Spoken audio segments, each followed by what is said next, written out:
que ele diz assim: sim, eu amo a mensagem da cruz, até morrer eu a vou proclamar. Já não sou para cantor, mas quantos amam a mensagem da cruz aqui? E até morrer nós iremos proclamá-la, e por uma coroa trocar. Amém? Então, se você ama a mensagem da cruz, querido, você está no lugar certo. Você sabe que às vezes o diabo ele vem desesperadamente, sabe, nos acusar, porque as nossas mensagens, elas não são mensagens direcionadas, sabe, em certas áreas específicas, falando de um assunto tal, um tema tal. Não. A nossa mensagem, ela fala de todas as áreas da sua vida. A nossa mensagem, ela fala justamente a respeito de quem você é e a respeito de até onde você pode ir. Sabe, a nossa mensagem é a mensagem da cruz. E essa mensagem é a mensagem que te cura, é a mensagem que te liberta, é a mensagem para a família, é a mensagem para a mulher, é a mensagem para o homem, é a mensagem para o jovem, é a mensagem para a criança. Diga glória a Deus. Não existe mensagem mais poderosa do que essa. É por isso que você não vai sair daqui hoje da mesma forma como você chegou, porque essa mensagem tem o poder de mudar a sua história. Amém? E eu quero compartilhar, uma porção dessa mensagem hoje, justamente no culto de Santa Ceia, querido. Sabe, não é só mais o culto, nunca é só mais um culto, mas cultos de Santa Ceia, sabe, são cultos que nós devemos, sabe, são indispensáveis, principalmente diante de uma pandemia anunciada pelo mundo. Essa é uma pandemia para o mundo, diga amém. Se você não é do mundo, não é para você, não é para você, não é para mim.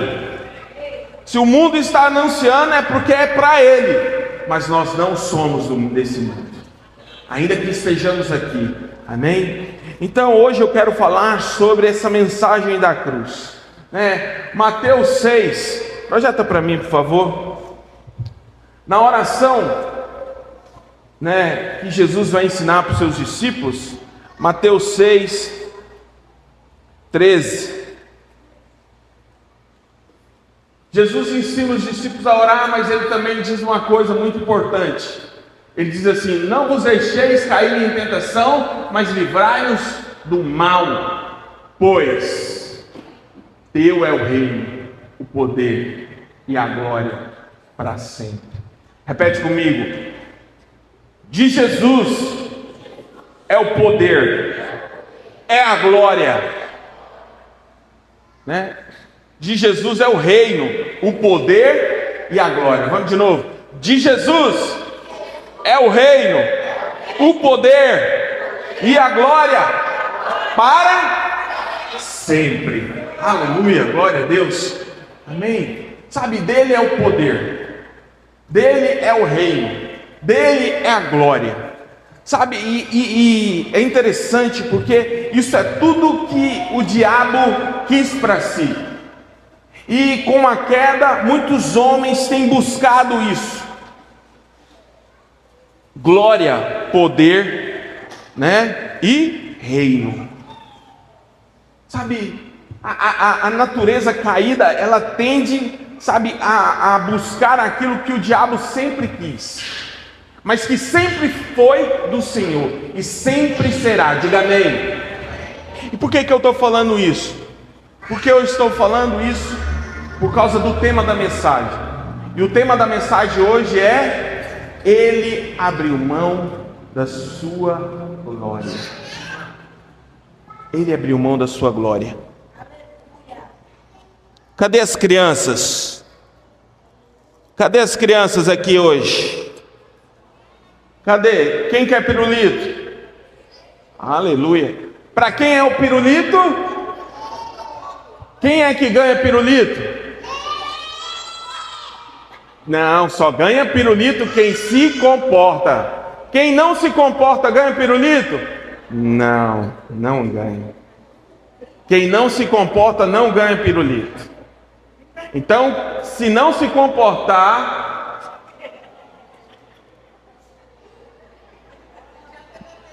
não vai ganhar pirulito. Mas quem se comportar, vai ganhar recompensa. Aleluia. Dá uma salva de palmas para as crianças aí. As nossas crianças são muito comportadas. Por isso elas vão ganhar recompensa. Deixa aqui que tem sempre um me procurando, pedindo. Amém? Então o tema da palavra de hoje é: Ele abriu mão da sua glória. Joga aqui para mim, por favor. Joga aí o tema da palavra. Tá aí. Glória a Deus. Jogou aí, cadê o... ali. Glória a Deus. Então a gente vai ver que Jesus, ele abriu mão da sua glória. Mas preste bem atenção, quando foi que isso aconteceu? Jesus, ele foi separado do Pai por causa do quê? Do pecado que estava sobre ele? Sim. Do pecado que ele cometeu? Não. Sabe, Jesus, ele abriu mão da sua glória. E no versículo do Salmo, na verdade não é o versículo, é o Salmo 22, mais conhecido como o Salmo da Morte, Esse é o Salmo da Morte. O Salmo 23, nós vamos ver o bom pastor, o pastor e bispo da nossa alma, aquele que nos conduz a pastos verdejantes, as águas de descanso, as veredas da justiça. Diga glória a Deus. Aleluia. Sabe, e é interessante porque enquanto nós estamos aqui no Salmo 23, desfrutando de sombra e água fresca, aguardando o Salmo 24, porque o Salmo 24 ele fala da volta. Jesus está voltando. Enquanto ele não volta, nós estamos aqui, sabe, debaixo de um refrigério, de pastos verdejantes, de vida abundante, de águas de descanso, sabe, desfrutando da sua maravilhosa graça, sabe. Mas hoje eu quero falar sobre o Salmo 22, porque o Salmo 22 ele vem trazer, sabe, alguns versículos, e esses versículos eles são proféticos, onde Davi ali, 1000 anos antes, ele começa a falar de si. Porém, nós sabemos que, sabe, ele estava falando a respeito de Jesus, e ainda que ele não soubesse como iria proceder, acontecer, o Espírito Santo ministrava essas verdades, sabe, no coração de Davi. E ao escrever esse salmo, sabe, esse salmo ele se tornou um salmo messiânico, onde ele traz muitas profecias, ali a respeito de Cristo. Amém? Então veja, embora Davi, sabe, pareça falar da sua própria vida, nós sabemos que Davi ele é uma tipologia de Cristo. Então quando ele está falando a respeito dele, na verdade ele está falando a respeito de Cristo, que viria 1000 anos depois. Amém? E hoje nós vamos aqui estudar o Salmo 22, porque ele é profético a respeito de Cristo. Amém? Para isso nós vamos ler todo o Salmo 22 juntos. Vamos lá? Versículo 1. Deus meu, por que me desamparastes? Por que se acham longe de mim salvação as palavras do meu bramido? Deus meu, clamo de dia e não me respondes, também de noite, porém não tenho sossego. Contudo tu és santo, entronizado entre os louvores de Israel. Nossos pais confiaram em ti, confiaram e os livrastes. A ti clamaram e se livraram, confiaram em ti e não foram confundidos. Diga amém. Mas eu sou verme e não homem, opróbrio dos homens e desprezado do povo. Todos os que me veem zombam de mim, afrouxam os lábios e meneiam a cabeça. Confiou no Senhor, livre-o Ele, salve-o, pois nele tem prazer. Contudo, tu és quem me fez nascer e me preservastes, estando eu ainda no seio de minha mãe. A ti me entreguei desde o meu nascimento, desde o ventre de minha mãe, tu és meu Deus. Não te distancies de mim, porque a tribulação está próxima e não há quem me acuda. Muitos touros me cercam, fortes touros de Bazã me rodeiam. Contra mim abrem a boca, como faz o leão que despedaça e ruge. Derramei-me como água, e todos os meus ossos se desconjuntaram, meu coração fez-se como cera, derreteu-se dentro de mim. Secou-se o meu vigor como um caco de barro, e a língua se me apega ao céu da boca, assim me deitas no pó da morte. Cães me cercam, uma súcia de malfeitores me rodeiam, transpassaram-me as mãos e os pés. Posso contar todos os meus ossos, eles me estão olhando e encarando em mim. Repartem entre si as minhas vestes, e sobre a minha túnica deitam sortes. Tu, porém, Senhor, não te afastes de mim. Força minha, apressa-te em me socorrer. Livra a minha alma da espada e das presas do cão, a minha vida. Salva-me das fauces do leão e dos chifres dos búfalos. Sim, tu me respondes. A meus irmãos declarei o teu nome, cantar-te-ei louvores no meio da congregação.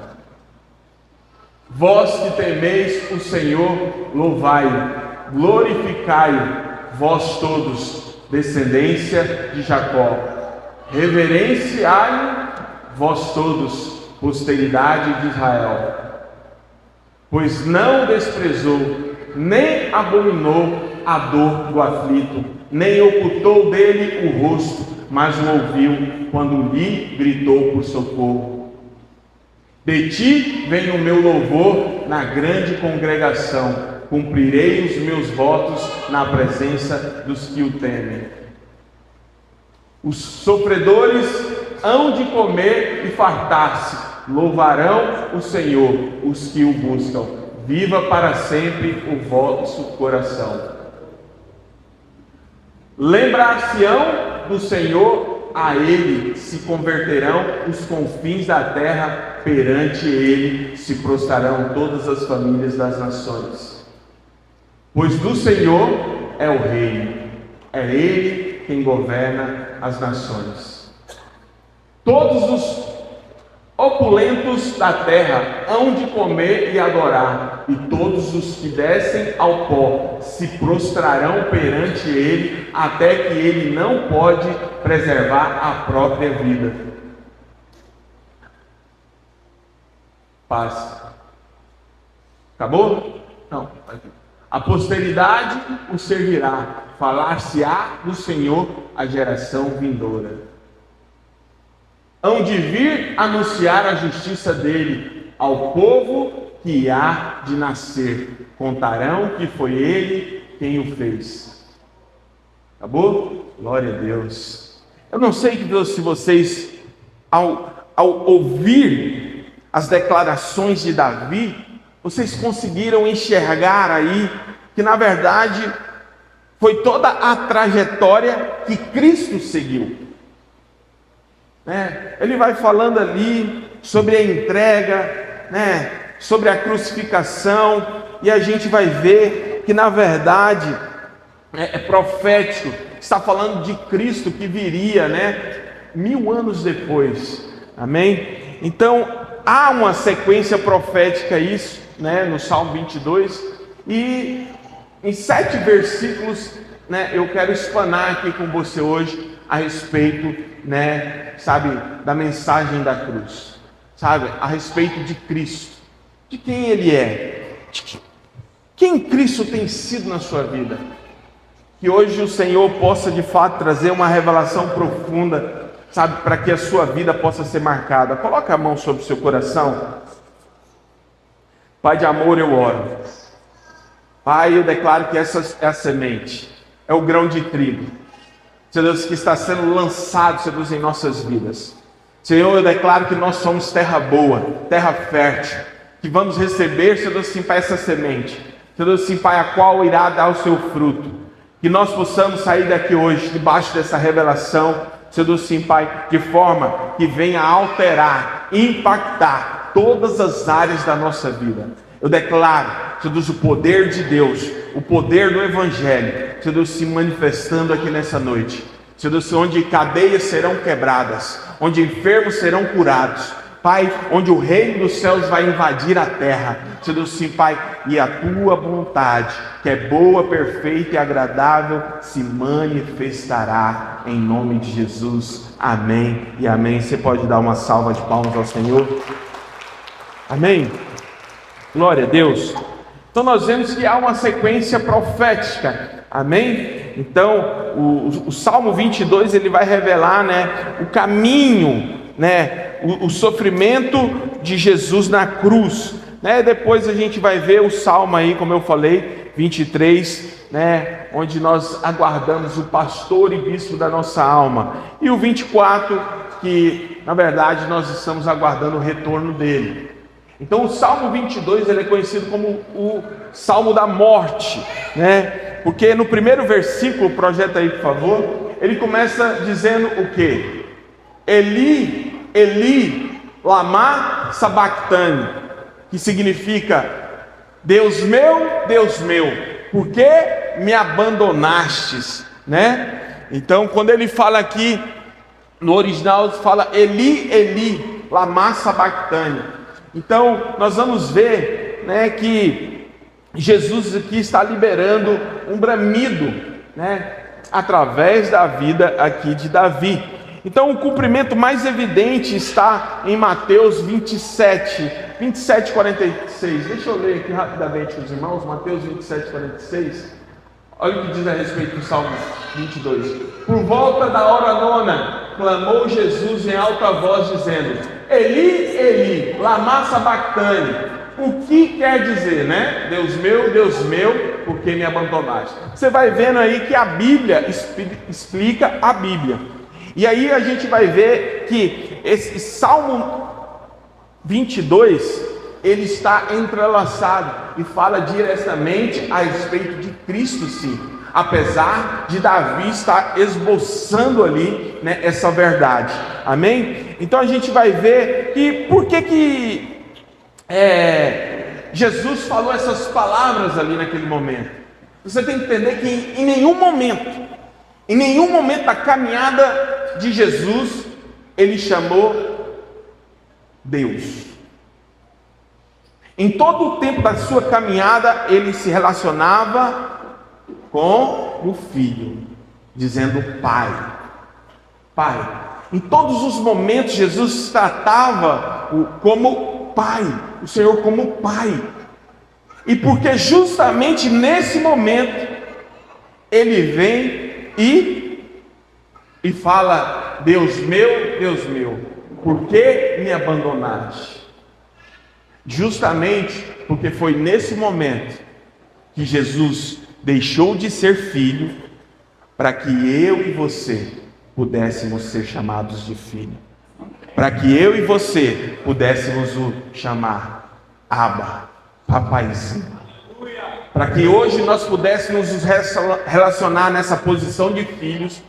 Ele teve que abrir mão da sua glória, ele teve que deixar de ser filho, sabe, para que nós pudéssemos ser. Essa é a revelação e a verdade da obra substitutiva na palavra de Deus. É onde Cristo, Ele, toma o nosso lugar, Ele nos substitui. E uma vez que Ele nos substitui, nós tomamos o seu lugar, e desfrutamos do cuidado de um filho amado. Hoje você não é mais só uma criatura, você não é qualquer um, você não é qualquer uma, você é o filhinho, você é a filhinha amada do papai. Por causa de quê? Por causa que Ele abriu mão da sua glória. Então quando Ele vem e diz: Deus meu, por que me abandonaste? Você tem que entender que Jesus, Ele está aqui fazendo não uma escolha, Ele está fazendo a escolha da sua vida. Para você entender isso melhor, você tem que entender que todos nós nascemos para viver. Mas existe um homem, uma pessoa, uma criança, que ela nasceu para morrer. Porque ele cometeu pecados? Não. Porque eu e você cometemos pecados.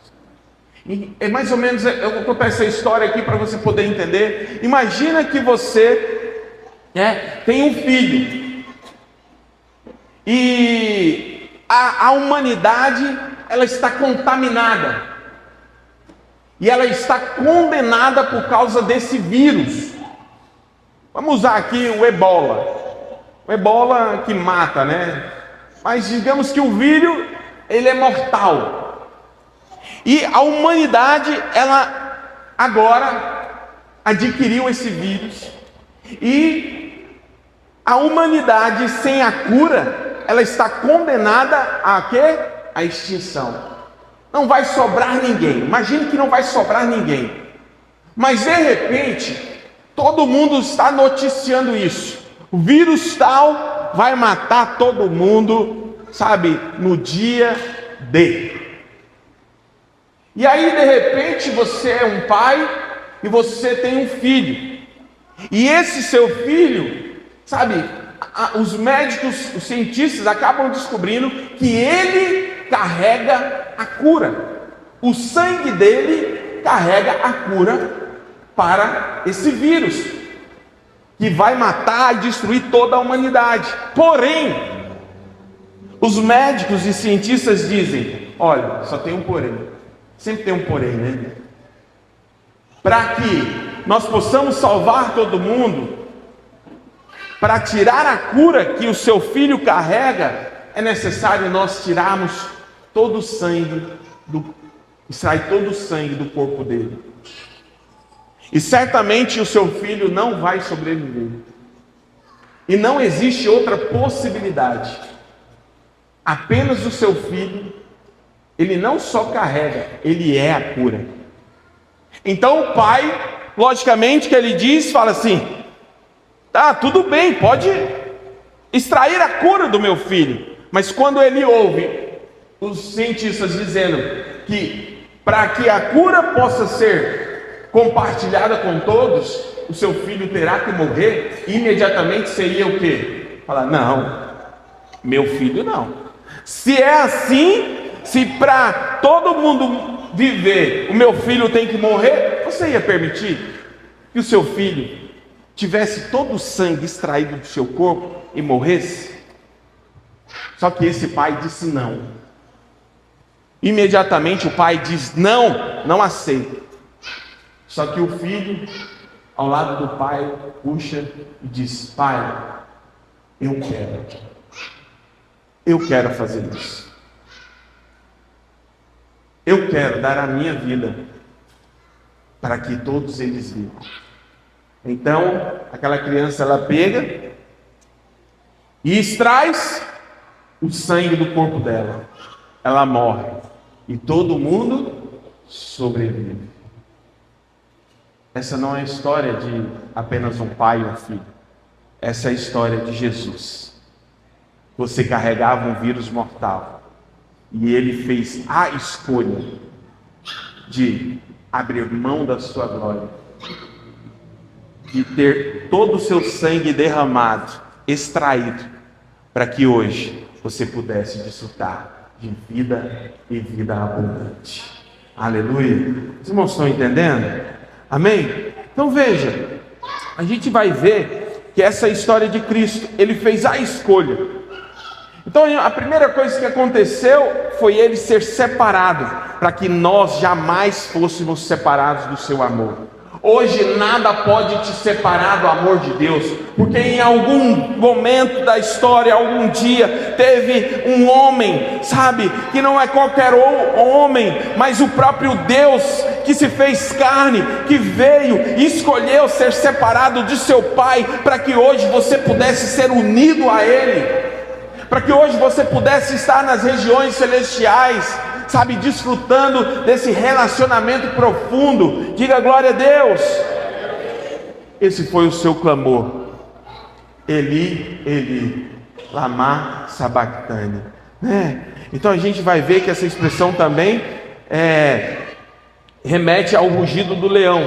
Assim o seu clamor já carregava o quê? Um anúncio de vitória. Porque quando Jesus, ele bramindo ali na cruz, e ele diz: Eli, Eli, Deus meu, por que me abandonaste?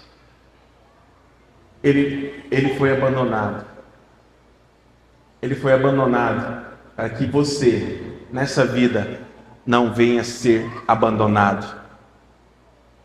Se em algum momento da sua vida você foi abandonado, eu quero te dizer, Jesus fez uma escolha para acabar isso da sua vida, para que você nunca mais viesse a ser deixado, abandonado, para que você jamais, sabe, após recebê-lo, viesse a andar sozinho, perdido.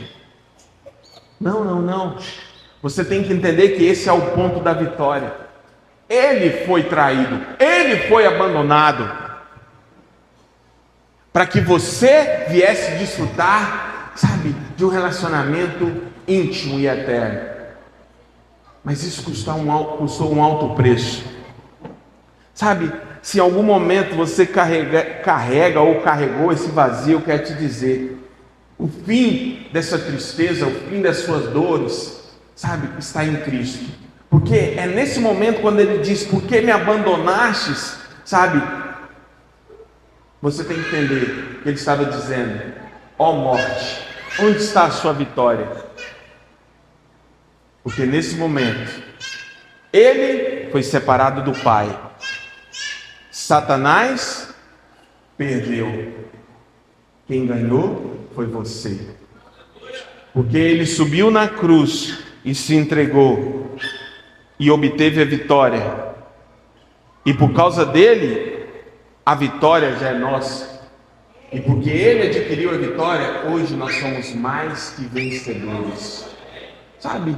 Mas você tem que entender que ele precisou passar por isso, sabe? Para que você não fosse mais, não andasse mais carente, não andasse mais com um vazio dentro de si, sabe, para que você não mais andasse perdido e desgarrado. Ele abriu mão da sua glória, sabe?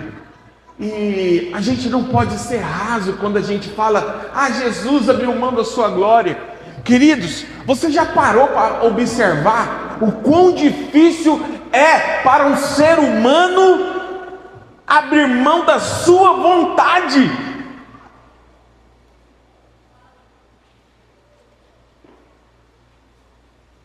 Você consegue abrir mão do seu celular?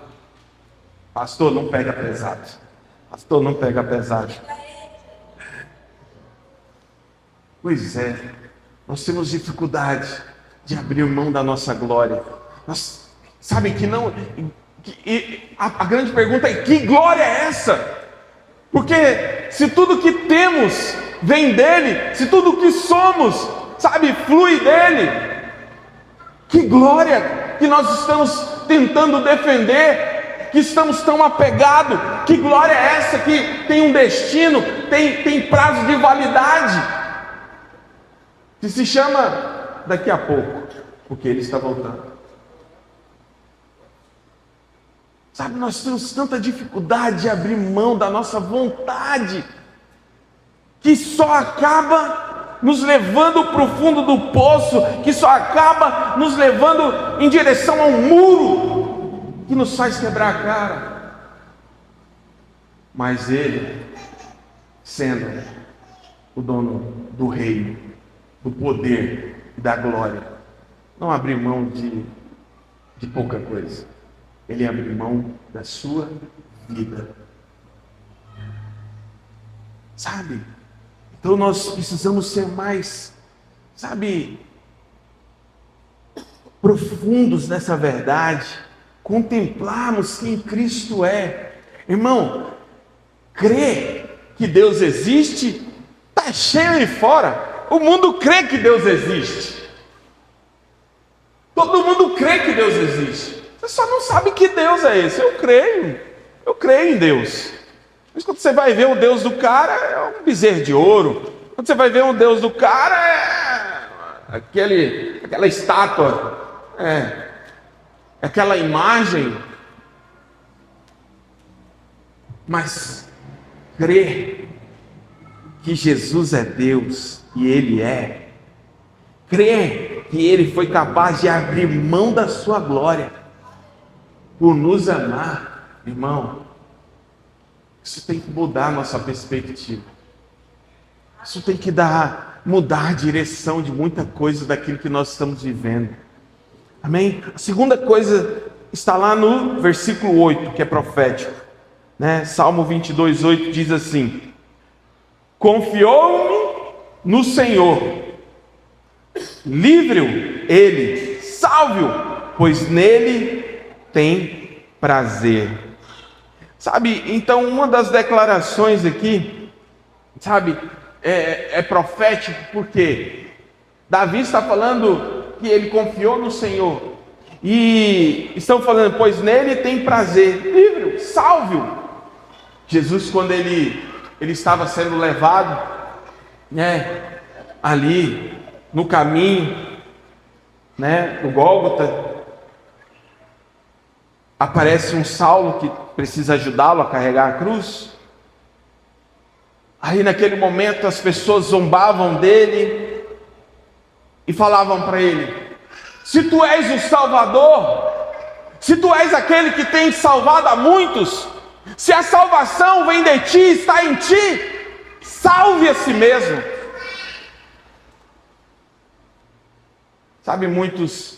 Muitos acham contrário à nossa mensagem, porque não é uma mensagem que fica falando para você buscar se santificar. Você precisa se santificar, você precisa jejuar, você precisa fazer uma campanha de 7, se for preciso de 21, você precisa fazer um voto. Porque qual de nós, nos santificando, temos a capacidade de salvar a nós mesmos? Se a salvação vem do Senhor, você precisa entender,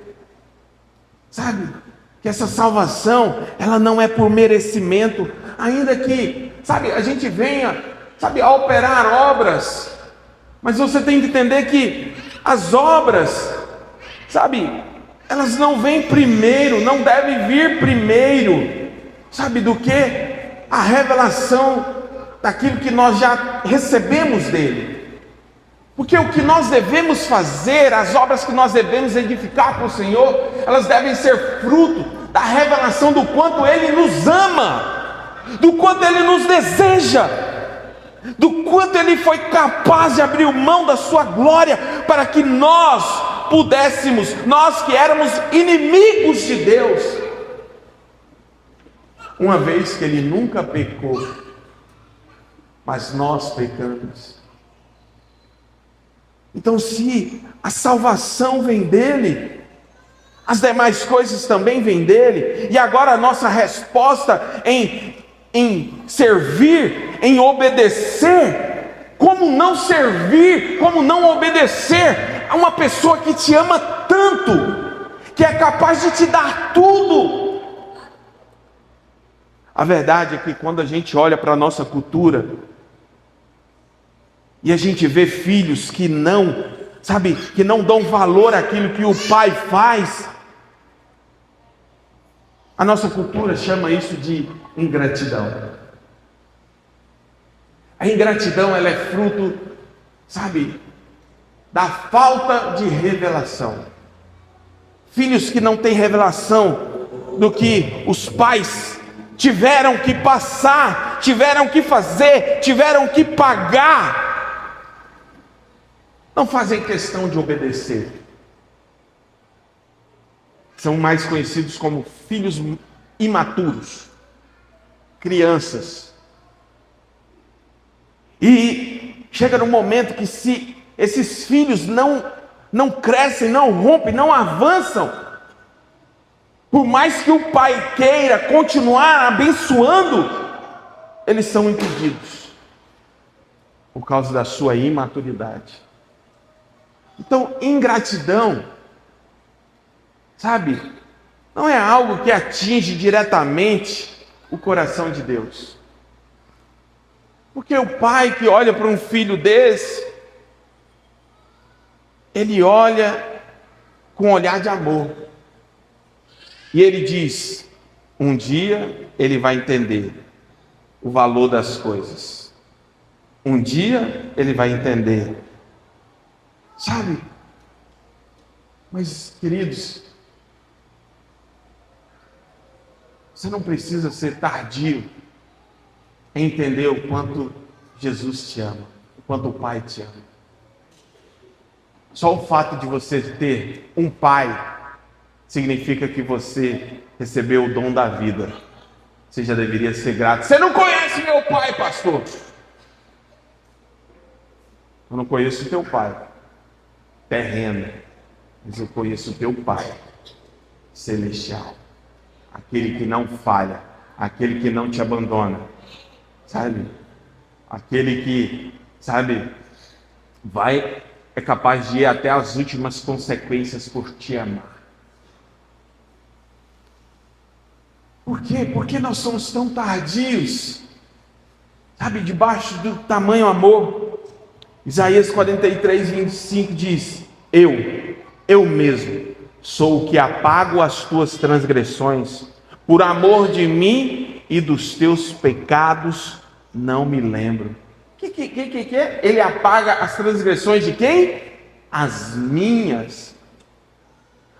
Tem muita gente com medo, sabe, do pai, porque ele sabe dos pecados que nós estamos cometendo. Mas Deus diz aqui, para mim e para você: eu apago as tuas transgressões e dos teus pecados não mais me lembrarei. Se ele não se lembra, para que você vai ficar se lembrando? Entende? Deus não se lembra. Uma vez que ele escolheu abrir mão da sua glória, resolver essa questão na sua vida, está resolvido. Está resolvido. Diga: está consumado. Sabe? Então a gente vai ver que Cristo foi o escolhido. Ele foi zombado, ele foi criticado. Mas para que eu e você hoje pudéssemos receber a salvação, sabe, e a vida eterna. Diga amém. Terceiro, versículo profético, está lá no versículo 15, que ele diz assim: secou-se o meu vigor como um saco de barro, e a língua se me apega ao céu da boca, assim me deitas no pó da morte. Jesus, em outras palavras, Jesus está dizendo o quê? Ele está dizendo que tem sede, Tem sede. No livro de João ele continua dizendo sobre isso, mas quando ele fala aqui que ele tem sede, esse é o momento que ele diz que tem sede, sabe, que ele está ressequido, Ele foi sugado, a sua vida foi sugada, a sua vida está sendo tragada de si. Por que isso aconteceu? E quando ele diz, eu tenho sede, ele estava clamando por justiça, sede de justiça. Ele estava dizendo, eu quero que a obra seja completa. E quando Jesus ele brama ali, e ele diz, eu tenho sede, os guardas, os romanos chegam com uma esponja, mergulhada no vinagre. Você sabe que vinagre é coisa terrível. Vinagre embotoa os dentes. E esse embotoamento dos dentes que o vinagre causa tem relação com maldições. Então, quando Jesus está ali e ele diz: tenho sede, e os romanos dão o próximo passo e cumprem a profecia, dando a ele não água, mas vinagre para beber.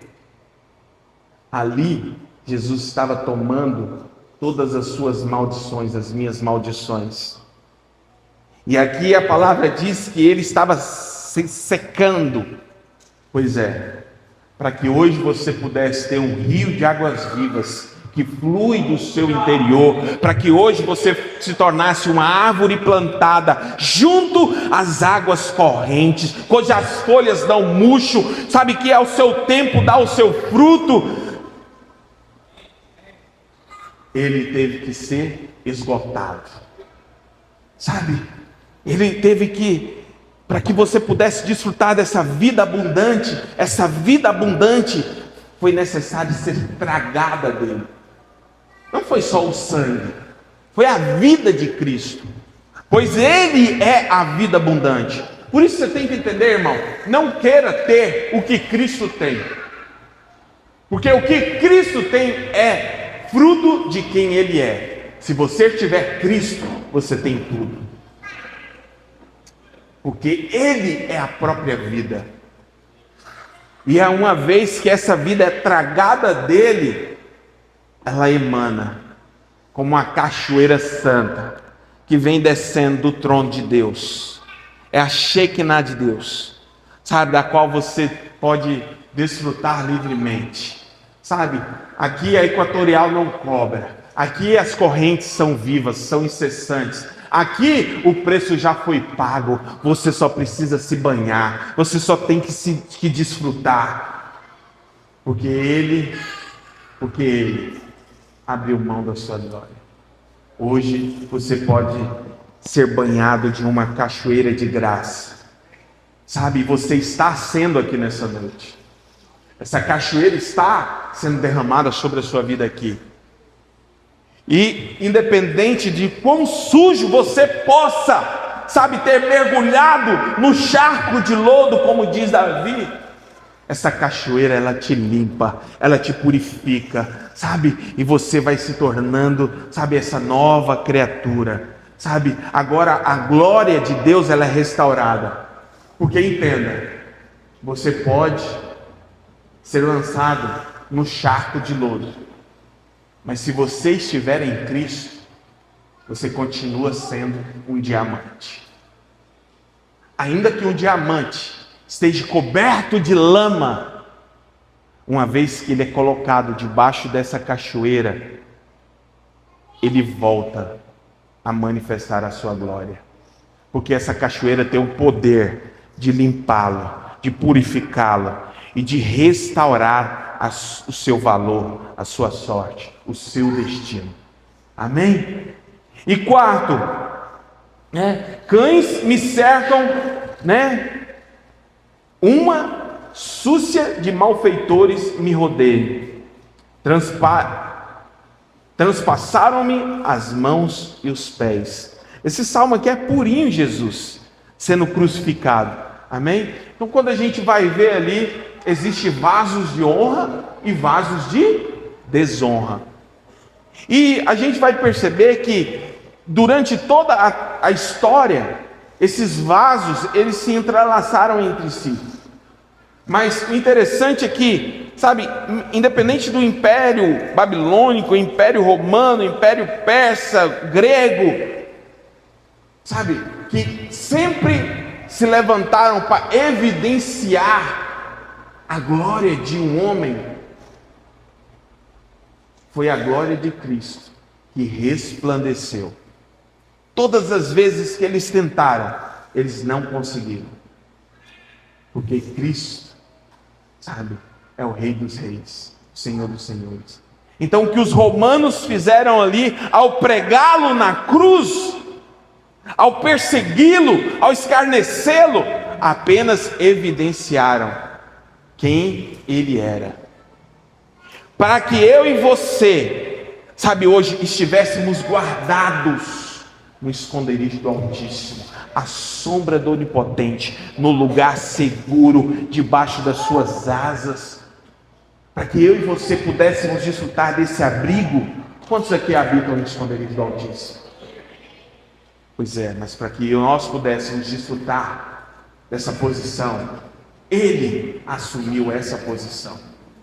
Ele foi perseguido, Ele foi escarnecido, Ele foi torturado, Ele foi rodeado. Ele está dizendo aqui no versículo que Ele foi cercado, sabe, os seus inimigos o perseguiam. Hoje você anda livremente. Por quê?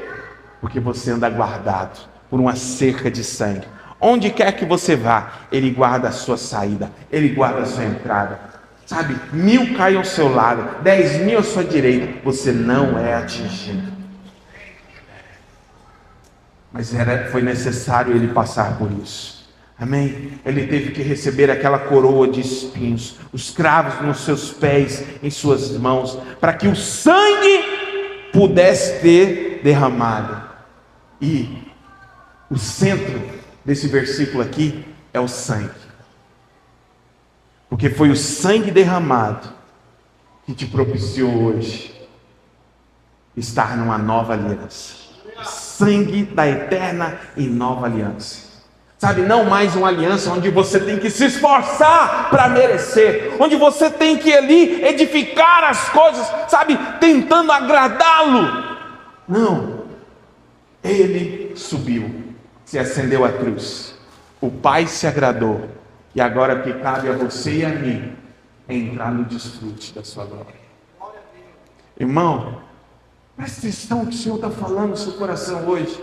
Ele está falando: o sangue te guarda, o sangue te protege, o sangue é a garantia de que foi pago. Alguém que se tornou inculpável, o qual a justiça foi paga, não pode ser culpado novamente. Diga amém. Se o sangue está dizendo que você é livre, sabe, você é livre. E foi para a liberdade que Cristo te libertou. Mas para isso, o sangue teve que ser derramado. E Davi aqui está falando sobre isso, né? Sobre essa obra perfeita. Quinto, repartem entre si as minhas vestes, né? Então o versículo 18 aqui, Salmo 22, 18 diz assim: repartem entre si as minhas vestes, e sobre a minha túnica deitam a sorte. A referência para esse texto está lá em João 19, 24, que diz: afirma que os soldados lançaram a sorte sobre a túnica do Senhor. Queridos, deixa eu te falar, eles lançaram a sorte. Pois é, mas aqui eles estão brigando pelas vestes de Jesus.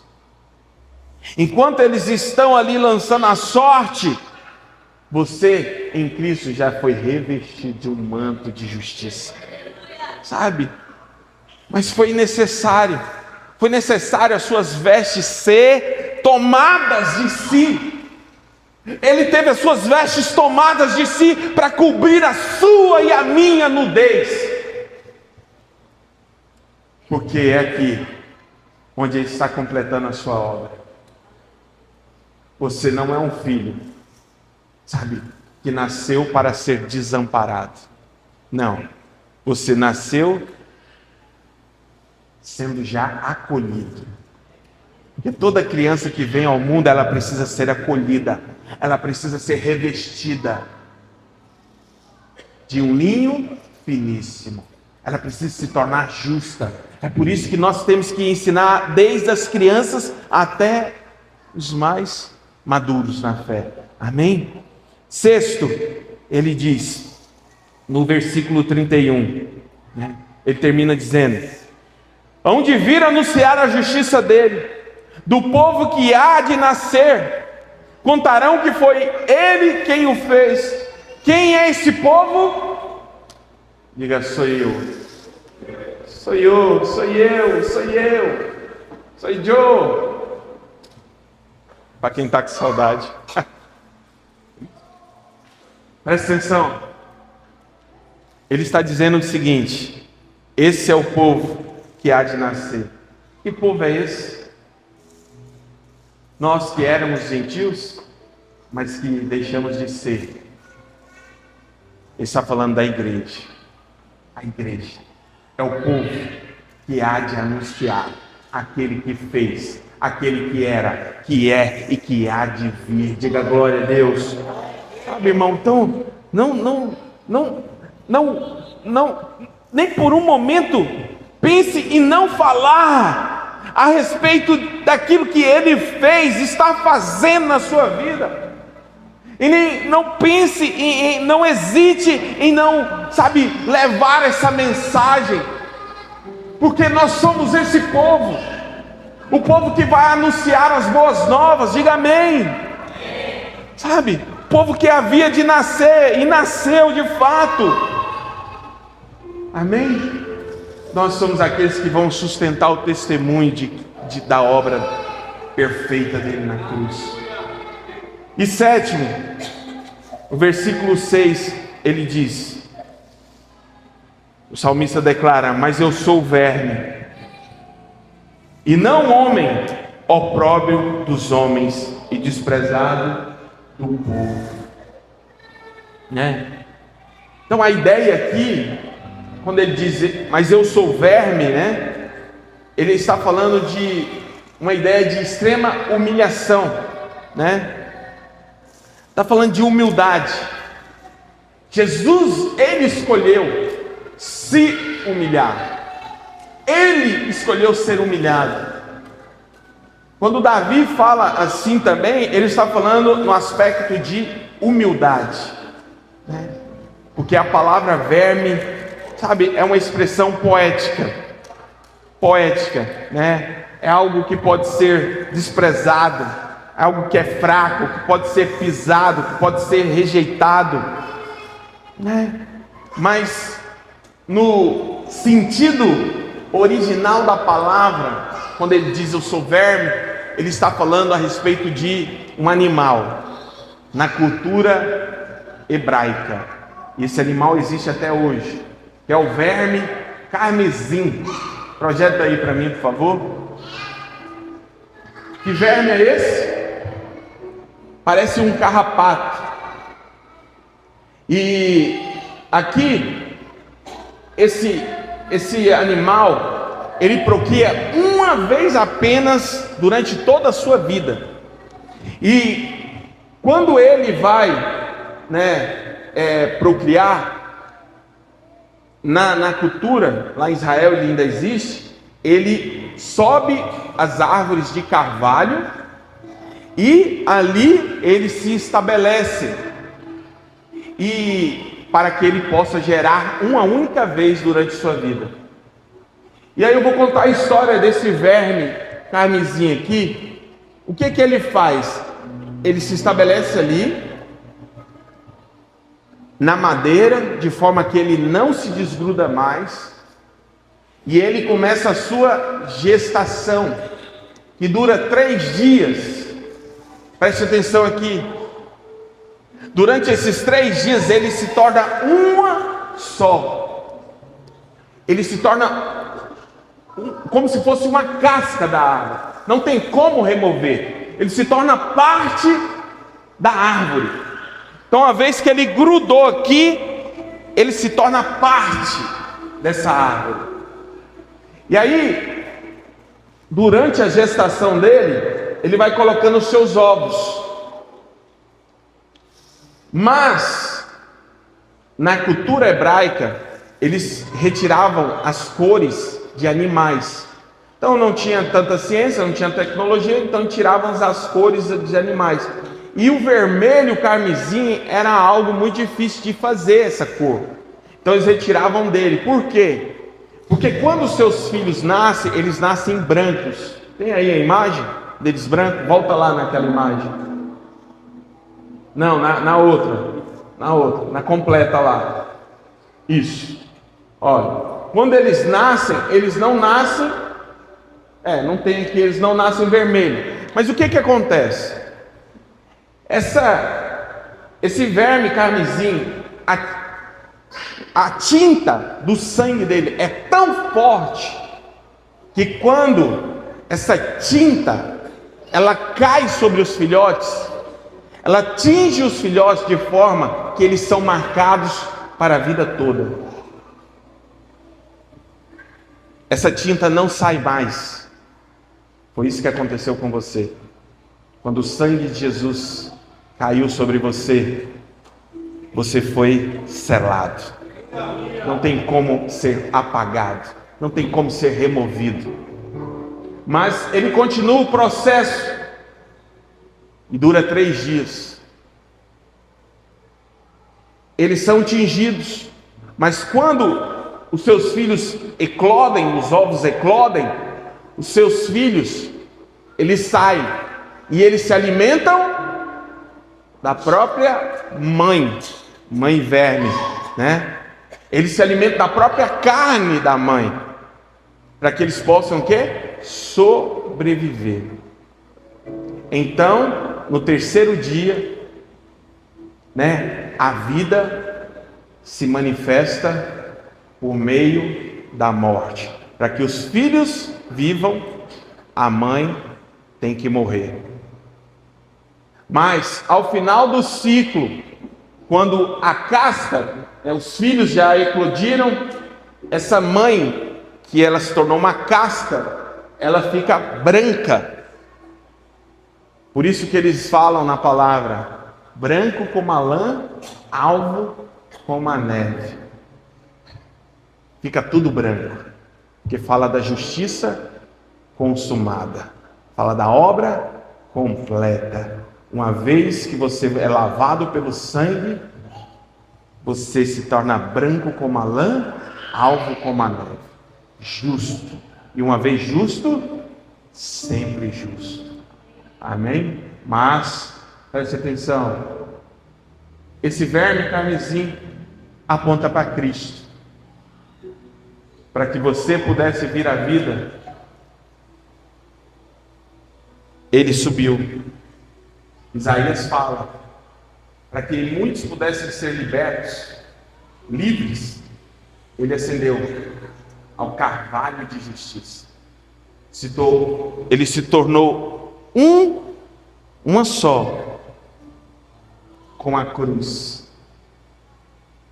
E durante 3 dias, ele gerou eu e você. Eu e você. Nós somos gerados nele. Pessoal, o que isso tem a dizer? A revelação é mais profunda. É por isso que nós estamos aqui hoje, vivendo João 6. Como ele diz, quem comer da minha carne, quem beber do meu sangue, tem parte comigo. Sabe, muitos comem, mas não comem todo o tempo. Estou falando do pão, do cálice. Era algo que nós devíamos fazer constantemente, mas que por questões logísticas a gente faz uma vez no mês.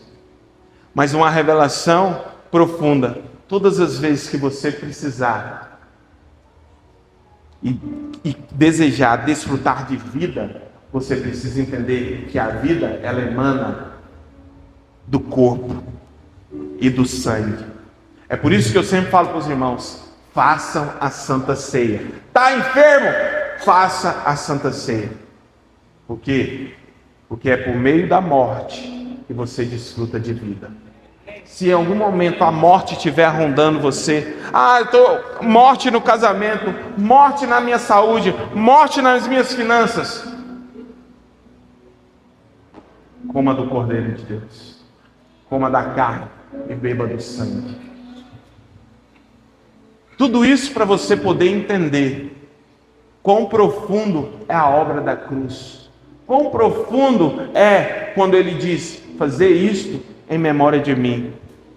Irmãos, é necessário ficar puxando, é necessário ficar, afirmando isso para você, pegando no seu pé e falando para você, não falte num culto de ceia. Porque tudo que você é fruto da obra que ele fez. É fruto dele ter abrido mão da sua glória, para que hoje você desfrutasse de vida e de vida abundante. Isso é muito poderoso.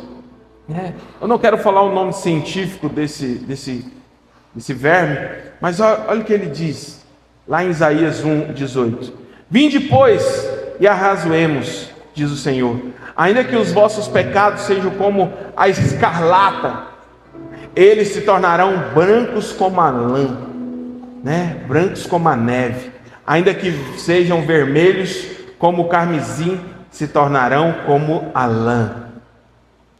Quando o sangue passa, ele muda a história. Ainda que seus pecados sejam muito terríveis, e você sabe que o salário do pecado é a morte, fala de sangue. E ainda que você esteja nessa situação, ele está dizendo, em Cristo você vai se tornar branco como a neve, branco como a lã. Amém? Aleluia, glória a Deus. Amém? Para finalizar, Isaías 30:21 diz assim: quando te desviares para a direita e quando te desviares para a esquerda, os teus ouvidos ouvirão atrás de ti uma voz dizendo, este é o caminho, andai por ele. A gente vai ver o seguinte, antigamente quando se tocava o shofar apontava para a remissão, a morte do cordeiro.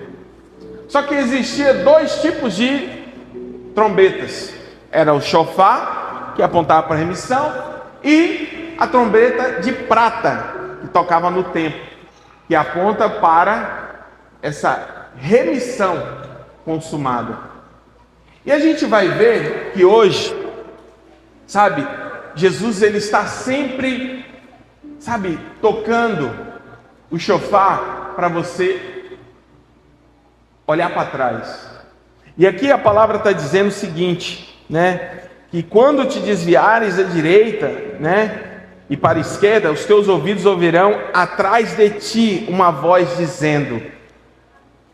Todas as vezes que você pensar em desviar, o Senhor vai estar lá dizendo para você, olha para trás, o cordeiro já foi morto. Agora olha para frente, o preço já foi pago, anunciando a vitória. Ele olha para trás, você ouve de trás, ele fala de trás. Por quê? Porque Jesus já foi imolado, o sacrifício já foi pago. Então ele fala a respeito lá de trás, para que hoje você possa seguir de fato pelo caminho, pela verdade, pela vida. O Senhor está todo o tempo te lembrando. Não pense que o Senhor não está falando ao seu ouvido. Não pense que o Senhor não está falando com você, porque Ele está, todo o tempo ali tocando a trombeta, dizendo a respeito de onde você saiu, a respeito de quem te gerou, a respeito do preço que foi pago. Diga amém. Então a gente vai ver que a trombeta aqui, ela está tocando, irmãos. Amém? Mas por que a voz ela vem de trás? Por quê? Porque a obra já está consumada. Amém? Quero que você fique de pé onde você está.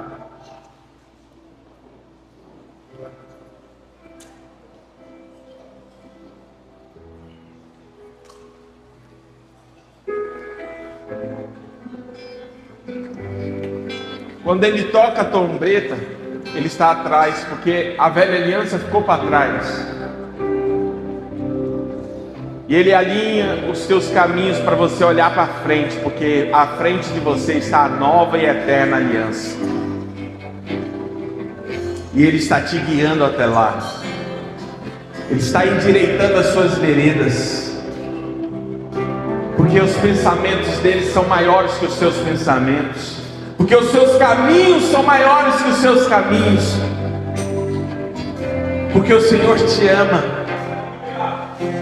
E Ele te trouxe aqui nessa noite para te lembrar desse amor que não mede a consequência, não mede o preço.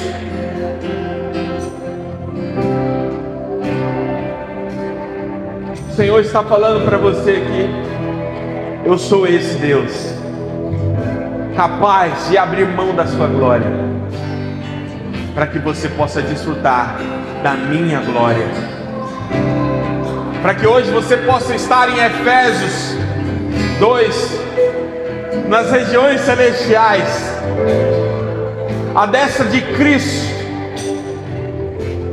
desfrutando de uma vida abundante, abençoado com toda sorte de bênçãos, numa posição de mais que vencedor, onde hoje você não é mais subjugado, você é que subjuga os poderes, os principados, as potestades, onde você governa, onde você é livre, onde você está seguro, onde você desfruta de provisão.